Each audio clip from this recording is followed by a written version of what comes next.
अहोई आठे का व्रत। यह व्रत कार्तिक मास के कृष्ण पक्ष की अष्टमी को किया जाता है, इसलिए इसे आठे का व्रत या अष्टमी का व्रत या अशोकाष्टमी का व्रत भी कहा जाता है। इसमें अहोई माता की पूजा की जाती है, इसलिए अहोई आठे का व्रत भी कहते हैं। यह दीपावली से एक सप्ताह पहले होता है।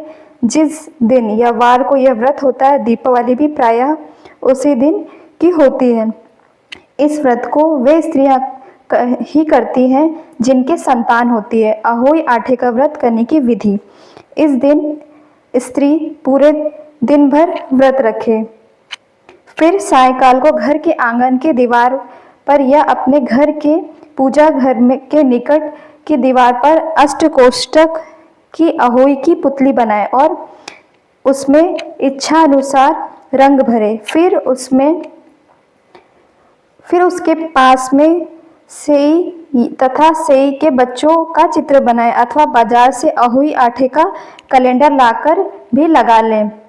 फिर सूर्यास्त के बाद में आसमान में तारे दिखने पर वहां की धरती को साफ कर पानी से धो लें। फिर वहां पर आठे से चौक पूर लें और उस पर अष्टमी लकड़ी का एक पटरा रख लें। फिर एक लोटे पर रोली से सातिया या स्वास्तिक बना लें, उसमें पानी भरकर उसे पटरे पर रख दें।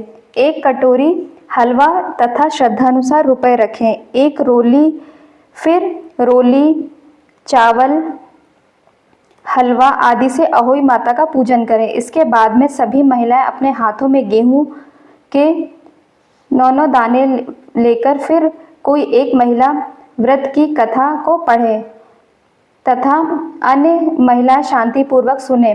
फिर अंत में सभी मिलकर अहोई माता की जय बोलकर जयकारा लगाएं और हाथ में लिए हुए गेहूं के दानों को पक्षियों को चुगने के लिए डाल दें। इसके बाद में आसमान में तारों को देखते हुए लोटे में रखा हुआ पानी चढ़ा दे, इसे अर्घ देना कहते हैं। अथवा घर में तुलसी का पौधा लगा हुआ हो तो उसमें चढ़ा दें। फिर कटोरी में रखा हुआ हलवा और रुपए अपनी सास को दें, इसे बायना देना कहते हैं और उनके पांव छूकर उनसे आशीर्वाद ले। यदि सास ना हो तो घर में आपसे बड़ी जो भी महिला हो, जैसे चचेरी सास, जेठानी, तो उसे बायना दे।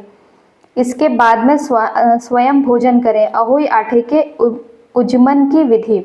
जिस स्त्री के बेटा हुआ हो अथवा बेटे का विवाह हुआ हो, उसे अहोई माता का उज्जमन अवश्य करना चाहिए। इसके लिए पूर्व विधि से ही तैयारी करें। फिर एक थाली में 7 जगह 4-4 पूड़ियाँ रखकर उन पर थोड़ा थोड़ा हलवा रखें। इसके साथ में एक साड़ी ब्लाउज भी रखें। फिर पूर्व विधि से ही पूजा करके कथा कहकर थाली के चारों ओर हाथ फेरें। फिर यह सामग्री अपनी सास को दें, उनके पैर छूकर आशीर्वाद लें। सास को चाहिए कि वह साड़ी ब्लाउज तथा एक पूड़ी हलवा अपने पास रखें और शेष 6 पूड़ी हलवा को बच्चे आदि अन्य लोगों में बांट दें। इस अवसर पर बहन बेटियों के घर भी बायना भेजना चाहिए। अहोई आठे के व्रत का महात्म्य। अहोई आठे का व्रत करने से अति उत्तम फल मिलता है।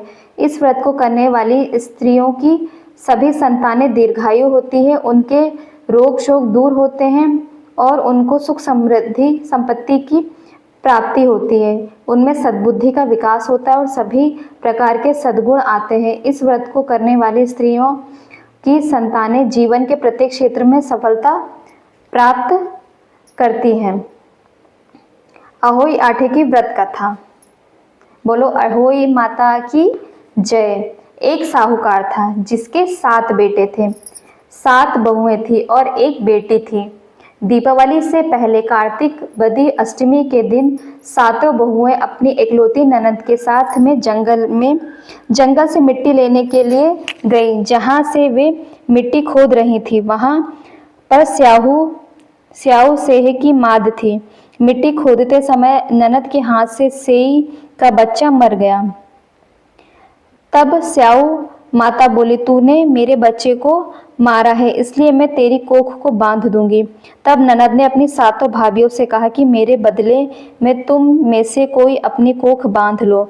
6 भाभियों ने अपनी कोख बंधवाने से इनकार कर दिया, लेकिन सबसे छोटी 7वीं भाभी सोचने लगी कि यह तो मेरी इकलौती ननद है, और अगर इसकी कोख बंध जाएगी तो इसका वैवाहिक जीवन कैसे कटेगा। लेकिन अगर मैं अपनी कोख बांध लूँगी तो कोई परेशानी नहीं है, क्योंकि मेरी जो 6 जेठानी हैं उनके संतान होने से वंश तो चलता ही रहेगा। ऐसा सोचकर उस सबसे छोटी 7वीं भाभी ने ननद के बदले में अपनी कोख बंधवा ली। अब तो उस छोटी बहू के जो भी बच्चा होता वह पैदा होने के 7वें दिन ही मर जाता। इससे दुखी होकर उसने एक पंडित को बुलाया और उससे पूछा कि क्या इस समस्या का कोई समाधान है। तब पंडित ने बताया कि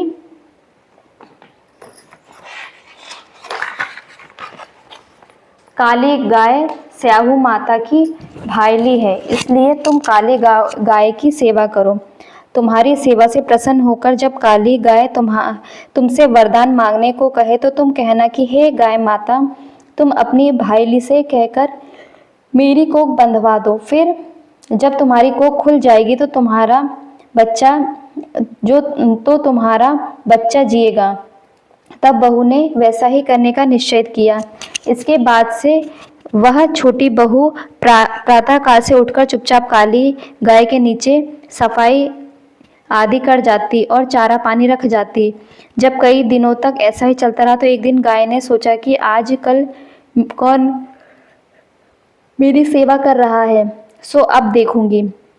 ऐसा सोचकर अगले दिन गाय सुबह सुबह तड़के ही उठ गई और देखती है कि वह छोटी बहू उसकी सेवा करे। गाय माता ने प्रसन्न होकर कहा, बता तुझे किस चीज़ की इच्छा है। तब उसने कहा कि स्याऊ माता तुम्हारी भायली है और तुमने मेरी कोख बांध रखी है, तुम उनसे कहकर मेरी कोख को खुलवा दो। गाय माता ने कहा, अच्छा ऐसा ही होगा। अब तो गाय माता उस छोटी बहू को साथ में लेकर अपनी भाईली से मिलने के लिए चली, जो कि 7 समुद्र के पार रहती थी। रास्ते में कड़ी धूप पड़ रही थी, सो वे दोनों एक पेड़ में नीचे बैठ गई। उस पेड़ पर गरुड़ पक्षी का बच्चा बैठा था।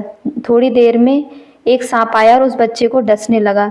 तब उस छोटी बहू ने सांप को मारकर मिट्टी के नीचे दबा दिया और बच्चों को बचा लिया। थोड़ी देर में उस बच्चों की माता गरुड़ आई तो वहां पर खून पड़ा हुआ देखकर उसे छोटी बहू को चोंच मारने लगी। तब बहू ने कहा, मैंने तेरे बच्चों को नहीं मारा, बल्कि एक सांप ने तेरे बच्चों को डसने के लिए आया था, जिससे उस सांप को मारकर तेरे बच्चों की रक्षा की है। उस माता गरुड़ ने कहा कि बोल क्या तू मांगती है। बहू बोली कि 7 समुद्र पर साहू माता रहती है, तुम हमें उसके पास पहुंचा दो।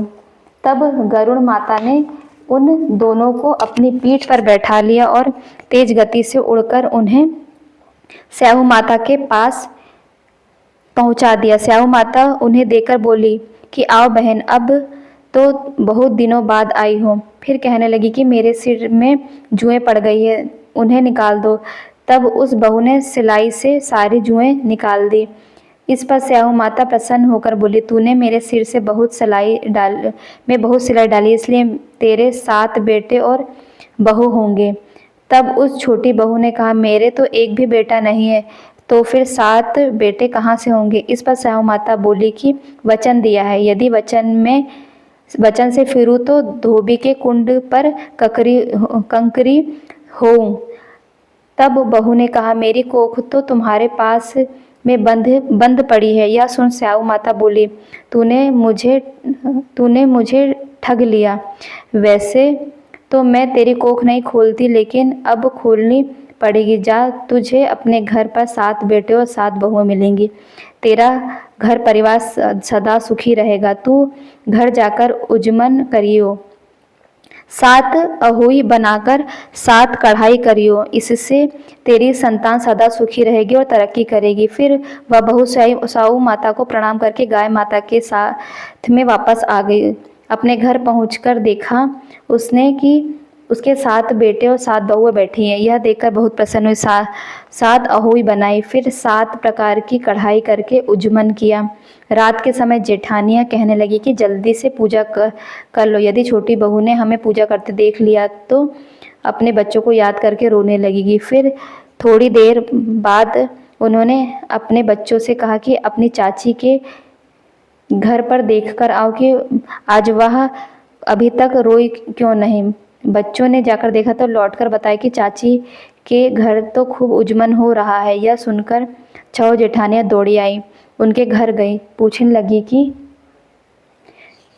तूने अपनी कोख कैसे छुड़वाई, तेरे बेटा बहू कैसे हुए। तब छोटी बहू ने बताया कि उस समय तुमने अपनी कोख बंधवाई नहीं थी, सो मैंने अपनी कोख बंधवा ली थी। तब मैंने गाय माता की सेवा की, उनके कहने से स्याऊ माता ने मेरी कोख खोल दी। उनके आशीर्वाद से मेरे इतने बेटे बहू हुए हैं। हे स्याऊ माता, आपने बहू को जैसा फल दिया वैसा ही सबको देना। जिस प्रकार से आपने बहू की कोख खोली है उसी प्रकार से हमारी कोख भी खोलना। इस कथा को कहने और सुनने वालों की कोख खोलना, सारे परिवार की कोख खोलना। हम सबकी संतान को सद्बुद्धि देना और खूब होशियार बनाना। हमारी संतान को विद्या और धन प्रदान करना।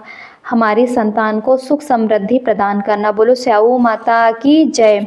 माता और उनके भक्तों की जय।